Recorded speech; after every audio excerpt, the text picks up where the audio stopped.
Republican Senator Marsha Blackburn of the great state of Tennessee, member of the Senate Judiciary and Finance Committees, also the GOP candidate for Tennessee governor.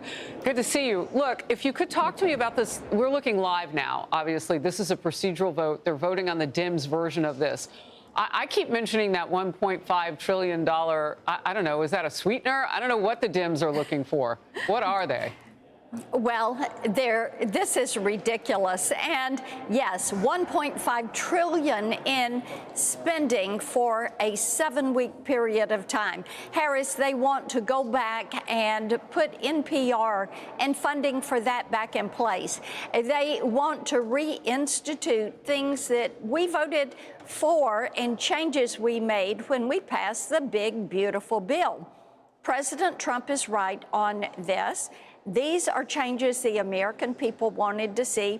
And quite honestly, if the Democrats want to continue this, I think the American people are realizing full well what they are doing.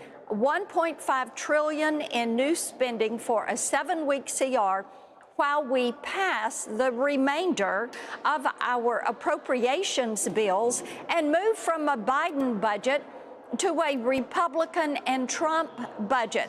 Wow. But, you know, if they want to leave it shut down, go ahead. They're going to do whatever they want to do. I hope more Democrats vote with us to keep it open.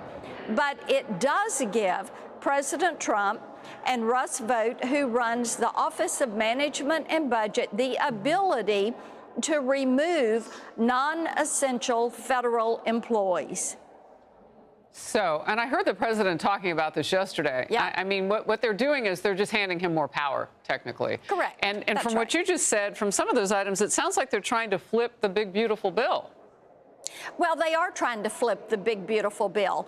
They were so upset that this passed, and they're doing away with a $50 billion rural health care transformation fund. And when they talk about Obamacare subsidies, Harris, the only thing that would terminate at the end of 2025 is the enhanced added COVID portion of those subsidies. The subsidies don't go away, just the enhancement that was put there through the American Recovery Plan. And then the Democrats extended it from ending in 22 to ending in 25. And guess what? Now they want to make that permanent. And Republicans are saying, no, we will discuss this, but we're going to do it in regular order, and we're not going to do it during a government shutdown. And this ridiculous proposal of Chuck Schumer, you're not going to get $1.5 trillion in new spending. Yeah, I mean, that is a lot.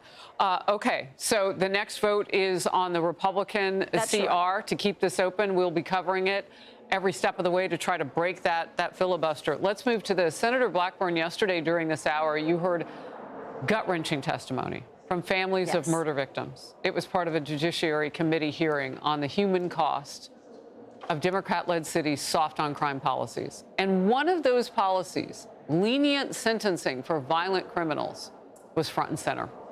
If this grandmother's words don't break your heart, you're missing a heart. Watch.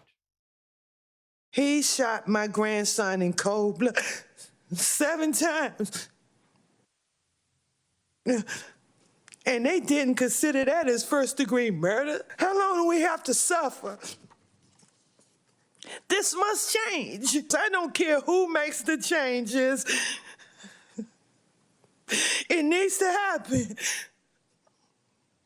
I'm simply asking for someone to do the right thing. And my family did not get justice, and nobody heard me until now. Thank you, President Trump. For Alicia Cook, we hear you. We pray with you and for you over your loss. Senators also highlighted the Trump administration's efforts to reduce violence in crime-ridden Democrat-led cities like Chicago, Los Angeles, Baltimore, and New York. And you noticed, I mean, this is raw, and this will get people to flip parties. She said it doesn't matter who makes the decision to fix this, and right now that would be President Trump. This exchange has gone viral. Senator Josh Hawley pressed Biden's former deputy director of gun violence prevention, over a report published by his organization.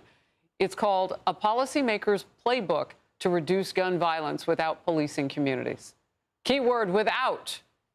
Holly dug into the specific portion of that report. We need to invest in programs that acknowledge the need for safe space initiatives led by lesbian, gay, bisexual, two-spirit, trans, and gender nonconforming people. What's two-spirit?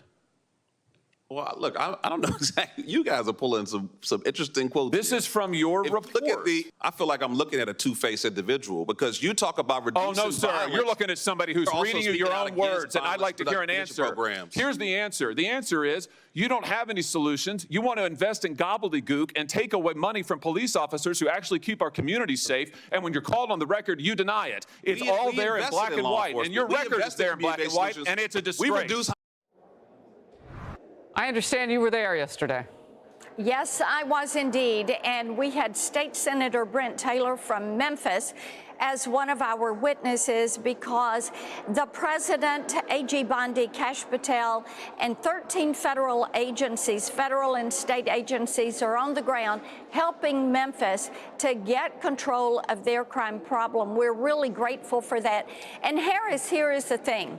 These policies like cashless bail that Representative Stefanik and I are trying to end. Cashless bail lets these criminals go when they have had multiple convictions. And you heard this from Ms. Cook, who broke my heart as she pleaded for someone to recognize what happened to her family and what she wanted to be heard.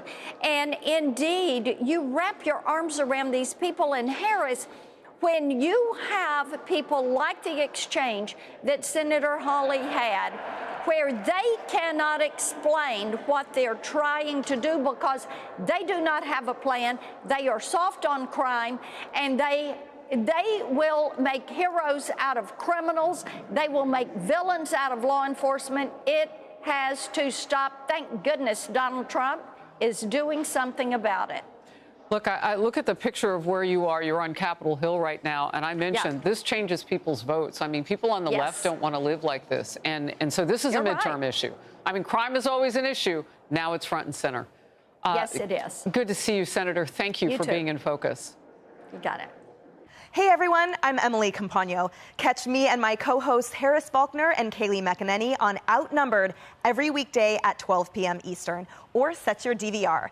Also, don't forget to subscribe to the Fox News YouTube page for daily highlights.